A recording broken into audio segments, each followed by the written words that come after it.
Hi, listeners. Today's episode features a fantastic conversation with Dr. Michael Greger, and we're celebrating with a special book giveaway. You can receive a free copy of his latest book, How Not to Age, the scientific approach to getting healthier as you get older. Head over to our Instagram, find me at Resa E. Lewis, MD, and follow the easy entry details. Don't miss out. Good luck. Now let's get to the episode.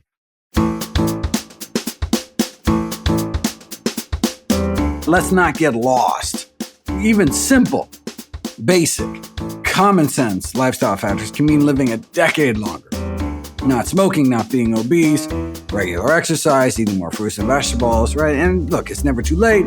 Never too late to start eating healthier, never too late to start moving. We really do have the power. That'll take us maybe 85% of there. If you want to, tweak that last 15%, got a lot of book for you. A lot of science, but let's not lose sense of really the most foundational things we can do to improve our health and longevity. This is the Visible Voices podcast. I'm your host, Dr. Resa Lewis. In today's episode, I speak with Michael Greger. He is a physician, author, public health expert known for his advocacy of a plant-based diet and his work in nutrition science. He's the founder of the website nutritionfacts.org. This promotes evidence-based information on health and nutrition. Dr. Greger is also the author of several best-selling books, How Not to Die, How Not to Diet, and the focus of today's conversation, which is How Not to Age. And in this, he explores the role of nutrition in preventing and reversing chronic diseases. Now, audience, some of you may know that I'm a vegetarian, and I'm actually almost completely plant-based, but not completely. Truth be told, I really started paying much more attention to what I was eating when I went to medical school. In anatomy class, when we had to dissect cadavers, that's around the time that I said to myself, I think I'm done eating meat. I didn't know if it was going to be permanent or temporary, but essentially ever since stopping eating meat way back then, I have felt healthier. Now, over time, I did a deeper dive into reading about nutrition, about what a plant-based whole food diet does. And essentially, I have come to be convinced about what I've read, that being intentional about eating a mostly plant-based whole food diet helps prevent, treat, and reverse chronic diseases. And to be clear, when we're talking about chronic diseases, we're talking about cancer, diabetes, obesity, and cardiovascular disease. So let's get to the conversation. Dr. Michael Greger, thank you so much for joining me on the Visible Voices podcast. Happy to be here. You have many interviews. You've been on many podcasts. You do a lot of educational videos. You've written quite a few books. The one I recently ventured into was How Not to Age. And I could ask you about each of the books, but I'll say specifically after completing How Not to Age, how are you different having written that book? Oh, well, I'm much better informed. This reminds me a little bit of my last book on weight loss. Both the diet and anti-aging industries are just multi-billion-dollar behemoths. And with so much money in the mix, the temptation to promote products purporting all sorts of preposterous claims is just irresistible, apparently. So, even an educated layperson seeking basic practical advice in either arena, right, living lighter or longer, is just faced with an inscrutable barrage of pills and potions. Even as a physician, having the luxury of, wading neck deep through the peer-reviewed literature in the field, has been a challenge to tease out facts from farce. But look, that which makes the, endeavor all the more important. If it took me 3 years to sift through all the science, I'm afraid, the casual observer would just have, little hope. I learned a lot, lots of surprises, and was so excited to share what I learned. So for audience members that aren't yet familiar with your website and all the information you offer, you have quite a few books that are out in print and available. How Not to Die, How Not to Diet, How to Survive the Pandemic, and How Not to Age. And I recently did my deep dive, as I shared, into How Not to Age. You famously talk about your inspiration being your grandmother and being thankful for a physician that was involved in her health. And I'm wondering if you could share that story with the audience.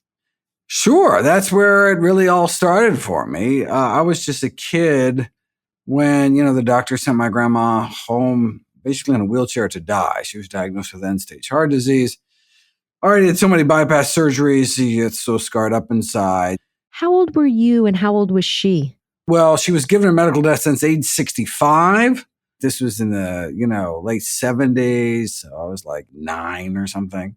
But there she was, confined in a wheelchair, crushing chest pain. Her life was over at age 65. But then she heard about this guy, Nathan Pritikin, one of our early lifestyle medicine pioneers. So what happened next is she detailed in Pritikin's biography. Talks about Frances Gregor, my grandmother. They wheeled her in and she walked out. Though she was given a medical death sentence at age 65, she went on to live another 31 years until age 96 to continue to enjoy 6 grandkids, including me. So that's why I went into medicine, why I started my website, nutritionfacts.org, why I wrote the book, How Not to Die, and why 100% of all the proceeds I receive from all my books are all donated directly to charity. I just want to do for everyone's family what Pritikin did for my family. Are you able to go granular about what the lifestyle changes were that allowed her to live those 31 more years? Sure. So the Pritikin diet was kind of a low-fat, plant-based diet with a progressively graded exercise program, basically mostly walking. That was all it took. This is before we had quantitative angiography. And so, you just had symptomatic relief of kind of long-standing angina-type symptoms. Pritikin reversed his own heart disease. But, until Ornish came along in 1990, Dr. Dean Ornish, and showed this lifestyle heart trial, when you can actually inject dye and actually see what's happening inside people's arteries, he was the first to show that we can actually reverse the progression of heart disease, opening up arteries without drugs, without surgery, just a plant-based diet and lifestyle program. Pritikin had been reversing heart disease, for years, but it wasn't until we had this randomized controlled trial published in one of the most prestigious medical journals in the world, where it was accepted in the medical world. But still, to this day, hundreds of thousands of men and women continue to die from our number one killer needlessly, a disease that can be prevented, arrested, and potentially even reversed with a healthy enough diet and lifestyle. The name of the podcast is The Visible Voices, and I ask my guests, when did you realize you had a voice, and when did you start using that voice? So in terms of your books, your spoken word, your education on food as medicine, when did you start using this voice? Back around 2000, after I started my postgraduate medical training, where I really realized no matter how many patients I see in a day, no matter how little time the HMOs give me with each patient, a few dozen at most. And so I started giving talks, lectures at medical schools, grand rounds. But even then, like how many, you're reaching hundreds of people. And so I really felt this information, this life-changing, life-saving information was so critical, really needed to reach more people. So I started kind of a DVD series, recording my talks, and that reached thousands of people. But if we want to reach millions of people, you need the internet. And that's where nutritionfacts.org came about. And so now here we are, over a dozen years later, and then started writing books in the field. The first major book, nutrition book, was How Not to Die in 2015. We're going on the 10-year anniversary next year. So it's just been kind of growing since then. And I'm honored to be able to add a little sanity to the discussion over what to eat and how to live. 100%. You do a lot of deep dive into food. And I think when you are on these interviews, these podcasts, people ask you about specific foods. I'm going to start with the skin, our largest organ. And I really have enjoyed your deep dive into the skin. You've talked about wrinkles. You've talked about how to increase the health and viability of the skin. What would you want the audience to take home regarding skin, treatment of the health of skin? Well, skin used to be the largest organ. Now, thanks to the obesity epidemic, our adipose tissue is actually the largest organ. But if you're skinny enough, skin is indeed the largest organ. How can we protect it? Well, the single most effective thing we can do to slow the signs of aging is to protect your skin from sun damage, though ambient air pollution and other things can certainly do it. In terms of diet, the carotenoid nutrients in certain colorful fruits and vegetables are deposited in the skin. It can offer that kind of healthy glow in both light and dark skin. Nutrients in greens may improve skin elasticity, collagen status, facial wrinkles, in part due to this kind of inside-out sunscreen effect. Drinking extra water can improve symptoms of skin dryness and roughness. Honeybush tea, a South African herbal tea, can reduce eye wrinkles. Cocoa powder can increase skin thickness, density, hydration, decrease wrinkle severity. Almonds as well can decrease wrinkle severity, perhaps by increasing skin UV resistance. Ground flax seeds can improve skin smoothness. Soy foods can improve skin elasticity and fine wrinkles. Then there's topical treatments. Then there's preventing skin cancer, varicose veins. We can go, as deep as you want to get. I'm impressed with all that can be done to help skin because I think there's certain things that people consider inevitable regarding aging, and skin and wrinkles is one of them together. We see in this day and age many people going to plastic surgery or injections, whereas Sure. actually ins and outs, and we are what we eat. You actually quoted a study about as we age, inflammation and immunity and moisturizing. Oh, isn't that fascinating? Yeah, so as we age, our skin barrier breaks down and allows entry of kind of environmental compounds that cause an inflammatory response in the body. And so this was originally done on nude mice, where if you, rub a mouse with Vaseline, basically, you can significantly decrease systemic markers of inflammation. And so they're like, all right, let's actually see if it works in people. They took elderly individuals and had them start applying emollient skin lotion and saw a significant decrease in inflammatory markers like C-reactive protein. It's like, well, that's an interesting, just a way to kind of bolster our skin barrier function as we get older. That's something that I've changed in my own life due to, the research I found in this book. Same, just when we think that we know what we're doing, there's one more thing that we can do that actually these are not hard steps. These are small, fundamental building blocks to contribute to our health. And I think that's the important thing to remember. Yes, the the book is not exactly a light, poolside beach reading. And, it's 13,000 citations, blah, blah, blah. It's a lot of information, but let's not get lost. Even simple, basic, common sense lifestyle factors can mean living a decade longer. Not smoking, not being obese, regular exercise, eating more fruits and vegetables, right? And look, it's never too late. Never too late to start eating healthier, never too late to start moving. We really do have the power. And that'll take us maybe 85% there. If you want to, tweak that last 15%, I got a lot of book for you, a lot of science, but let's not lose sense of really the most foundational things we can do to improve our health and longevity. One aspect to healthy access and healthy food for everybody is affordability. And, people talk about food deserts and health deserts, and not only access to healthcare and doctors, but also to healthy food and the cost of fast food, the cost of processed food versus the cost of organic fruits and vegetables. How, in your education platform and in your approach to education in general, do you try to address social determinants of health and people that don't have all the access that some of your listeners, some of your readers may have? Thankfully, the healthiest foods are the cheapest foods. Cabbage, apples, sweet potatoes, dried beans. Literally. So you can do modeling studies where you can save families, hundreds of dollars a year just by eating healthier. You don't need to buy organic. There's a modeling study in How Not to Die where they found that if half of Americans ate a single more serving of fruits or vegetables, we would prevent every year 20,000 cases of cancer. That's how powerful produce is. But because of, we're talking about conventional fruits and vegetables, pesticide-laden fruits and vegetables, that additional pesticide burden upon the American public would cause 10 cases of cancer. So overall, we would just prevent 19,990 cases of cancer. Gives you a sense of the tremendous benefits of fruits and vegetables versus the tiny bump in risk. And they say, wait a second, why accept any risk at all? Choose organic. Fine. But we should never let concern over pesticides prevent us from stuffing our face with as many fruits and vegetables as possible. You are a self-described dark leafy green snob. Ah! I'd love for you to, number one, discuss that, and number two, discuss your relationship with iceberg lettuce. Yeah, no. So it's just, look, all fruits and vegetables aren't the same. Some are healthier than others. Blueberries are better than bananas in terms of nutrients per serving. And so if you have a choice and you're able, then, that would be a better choice for your oatmeal.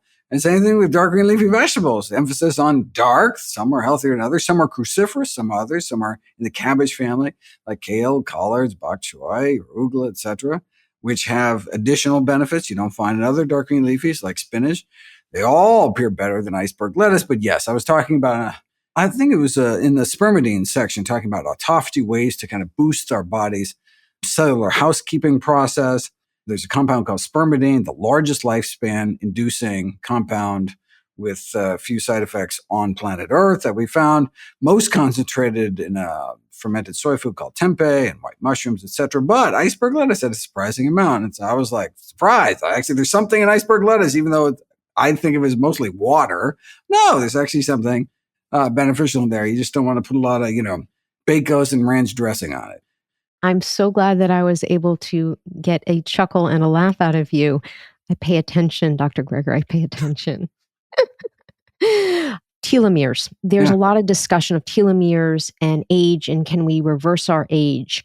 How would you explain that to someone that is taking the 101 survey course on telomeres and aging? Yeah, it's interesting. It's one of the few aging pathways that actually kind of broke through into the public consciousness.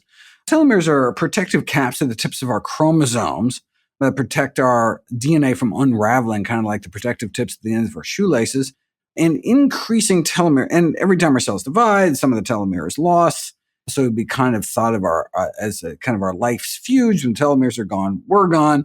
So increasing telomere length to slow or even prevent cellular aging is this popular idea. The science is controversial. I talk about that in the book. But telomere elongation is actually possible through the activation of something called a telomerase enzyme that actually builds back up your telomeres. But there's this constant force between the forces hacking away at our telomeres and those building it back up. The forces hacking away are oxidative stress and inflammation, and the lifestyle decisions that can build them back up: quitting smoking, reducing your intake of refined grains like white bread, soda, processed meat, dairy, while increasing fruits and vegetables and other antioxidant-rich foods, eating a high-fiber diet centered around whole plant foods, choosing to drink tea or coffee over soda and milk, eating cruciferous vegetables, and also supplementing one's diet with between 800 and 2,000 international units of vitamin D3 a day if your vitamin D level is under 20 nanograms per milliliter or 50 nanomoles per liter, has been shown to help with telomere elongation. Would it be accurate to say that overall working on decreasing systemic inflammation through that decreasing animal fats, eggs, dairy, sugar, if you were to decrease your moisturizing rituals, all those things would sort of increase your systemic inflammation? If you can decrease your systemic inflammation, you contribute to increasing the lengthening of your telomeres. Correct, right? Aging can be thought of in part as an inflammatory disease. A single blood test for inflammatory markers such as C-reactive protein can predict cognitive, physical performance, as well as remaining lifespan in elderly individuals.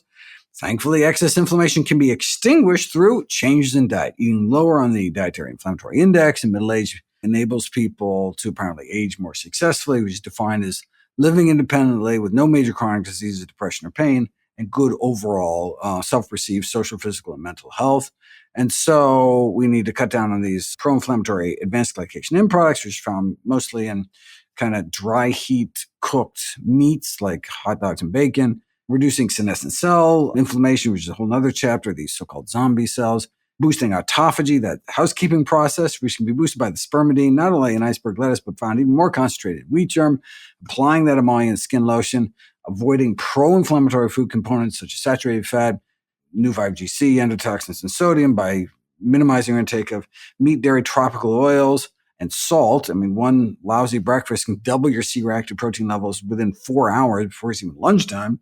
And then go out of our way to eat anti-inflammatory foods, which are legumes, which are beans, split peas, chickpeas, and lentils, berries, greens, sodium-free tomato juice or tomato paste, oats, flax seeds, ginger, turmeric, garlic, cinnamon, cocoa powder, dill, green and chamomile teas, and other kind of fiber-rich, anthocyanin-rich, and salicylic acid-rich foods, such as cumin, for example.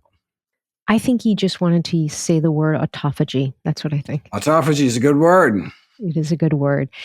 I think this can be very overwhelming for people that don't read this language, speak this language as well. And so if you had the listeners take home just one thing, is there just one thing that you would want the message to be? Yeah, yeah, eat healthier, right? According to study of identical twins, only about 25% of our difference in lifespan between people is due to genetics. So for what we can do, over the majority of which we may have some control, we can look to the blue zones, these areas of exceptional longevity around the world, where they all center their diets around whole plant foods. So minimizing processed foods, meat, dairy, sugar, eggs, and salt, while maximizing fruits, vegetables, legumes, whole grains, mushrooms, nuts and seeds, herbs and spices, basically real food that grows out of the ground. These are our healthiest choices.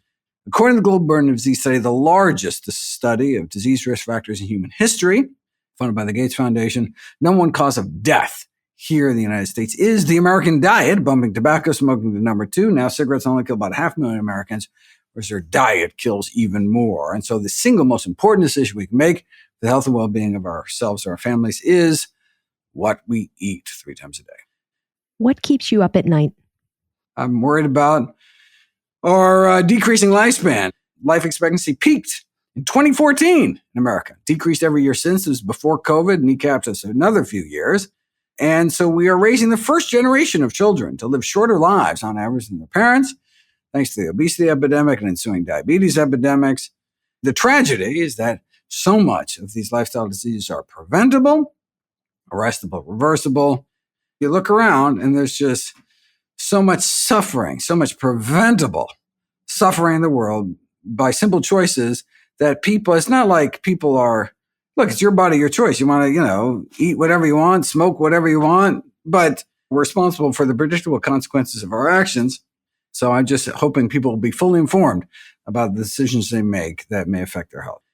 Listeners wanted me to ask, you mentioned that blueberries are much better for us than bananas, and they thought they were doing right by themselves by eating a banana every morning in their oatmeal. Can you just briefly explain the difference? Well, bananas are better than iceberg lettuce on that oatmeal. So berries have these anthocyanin pigments, these color compounds that create the vibrant colors. Actually, the same property that gives them those bright colors is their ability to scavenge these stray electrons, have these antioxidant properties. So you can walk down the produce aisle and see which fruits and vegetables are better. Purple cabbage, better than green cabbage. Red onions, better than white onions. Look at the inside of a banana, not much happening. Look in the inside of a mango. Oh my God, look at that brilliant color. There's lots of stuff happening in there. You can pick and choose the rainbow and try to, in general, decrease your intake of kind of beige looking foods. Your legacy. Oh, my legacy is, again, it's all about informed consent. I just wanted to help people cut through the trillion-dollar process industry's propaganda. We're just bombarded by ads for junk food and fast food and candy and trying to muddy the waters as to, the science surrounding the damaging effects of certain foods. And so I just want people to be aware. I want people to make fully informed decisions about the most important decision in their life in terms of their health and well-being, and that's what they eat. And then it's all up to them. As long as people know that processed meat, right? Bacon, ham, hot dogs, lunch meat, sausages, I have been categorized as a class 1 carcinogen, meaning we know they cause cancer in human beings, colorectal cancer, the number 1 cancer killer of non-smokers. If you're okay with that, okay, right? But, just like we don't tend to smoke around our kids anymore, yet we send them to, school with a bologna sandwich, maybe we should think about that since we are putting them at risk.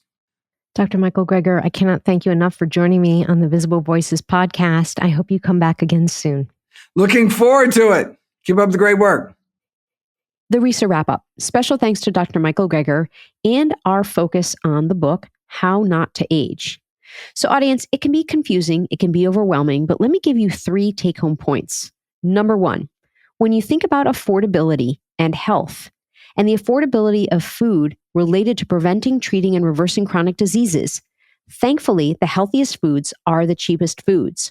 For example, cabbage, apples, sweet potatoes, dried beans, and families can save hundreds of dollars a year just simply by making healthier food choices. Number 2, aging. Think about aging as a systemic inflammatory process. What you want to do is avoid pro-inflammatory foods, and you want to eat anti-inflammatory foods.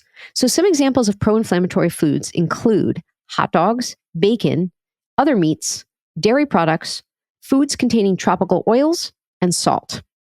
Some examples of anti-inflammatory foods that are good for you to eat: legumes, lentils, berries, greens, sodium-free tomato paste or juice, oats, flax seeds, ginger, turmeric, cinnamon, cocoa powder, dill, chamomile teas, and more.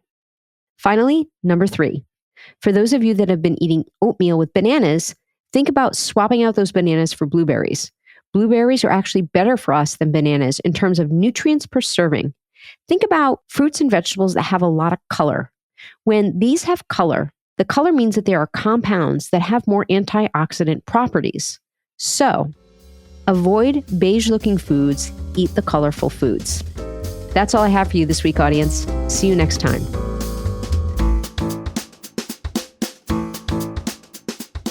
The Visible Voices podcast amplifies voices in the healthcare, equity, and current trend spaces. We are a production of the People's Media Network.